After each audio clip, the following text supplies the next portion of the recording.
Yo! What's up sa inyo mga ka-team natin dyan? At today is another cooking segment dahil wala na naman tayo ma-vlog dito. Bahay vlogs na naman at lulutuin natin ay ang pansit lukban. So simulan natin to. Let's go! So simulan na natin ang pagluluto. Ang kailangan natin is 3 cloves of garlic, tapos 2 sibuyas, paminta, patis, soy sauce, yun na toyo, Mang Tomas, tapos sayote, tsaka karne. Kayo nang bahala kung gaano kadami. Sa akin 2 pork chop lang. Siyempre ang pansit Miki Lukban. So let's go!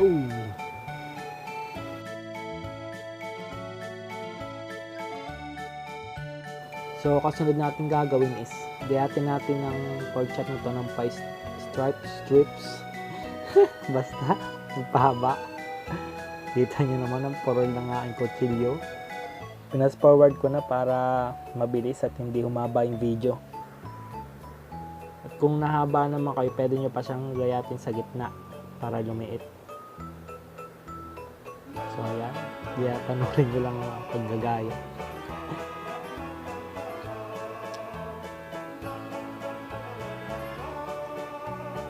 Ganun din ang gagawin nyo dun sa isa. Siyempre, tulad lang yan.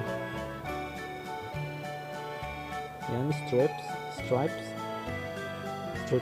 kung ano man tawag doon.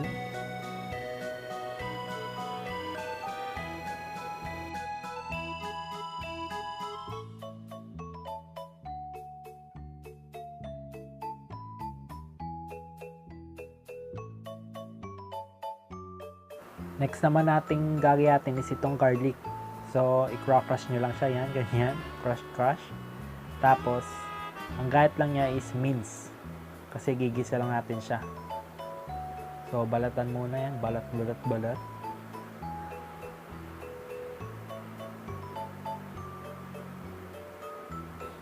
Yan, i-slice nyo muna lahat pa ganyan. Tapos sabay-sabay nyo siyang i-mince para mas mabilis. Kaysa isa-isa. Yung ganyan lang. Tapos, syempre, pag kumakalat, sabi ko nga sa inyo, kahigin nyo left, right, up, down. Yan. Left, right, up, down. Yan, kahig lang. Para magsama-sama ulit. Left, right, up, down, left, right. So, mince na siya. So, next naman is itong sibuyas. Ang gayat lang nito is i-slice nyo siya. Hindi siya i-mince. Kasi mas masarap to kung malalaki ang gayat. Yung makakagat mo pa. Kasi yun nagpapasarap sa sa pansit lukban. Sibuyas. So, syempre, pagkatapos mo, tulad ng sinasabi ko, linis din pag may time. So, next naman is, gagayatin natin itong sayote. Hindi ko na binidyo yung pagbabalat kasi hahaba yung video. So, ganyan lang ang pagkakagayat niya.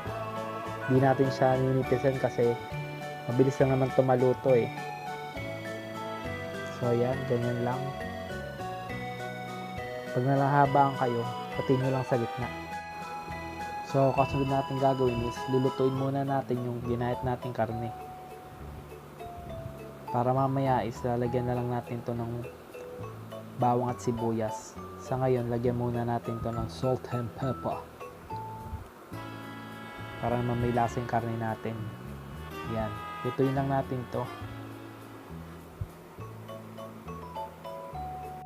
So, pagluto na yung karne, lagay na natin yung bawang at sibuyas. Isutay lang natin to hanggang lumambot yung sibuyas. Lagyan din natin ulit ng paminta. Yan, sutay lang natin. Tapos, gawin na natin yung next step. Sauté. Gisa. Kasunod natin gagawin is ilalagay na natin yung toyo. Tsaka yung patis. Nasa description naman kung ano yung sukat ng mga ilalagay natin. Tingnan nyo na lang. tsaka ang tubig. So, hintayin nyo lang tong kumulo.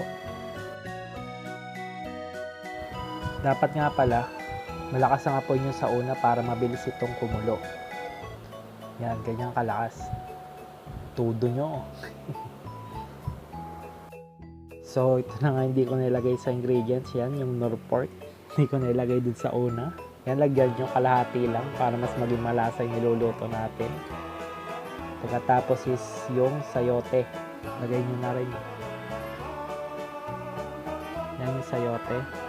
Huwag nyo kalutuin, mga 1 minuto nyo lang lutuin. Tilulutuin pa natin yung pansit. Kasunod is yung Mang Tomas. Yan, lagay nyo na rin. Hayaan nyo siyang kumulo.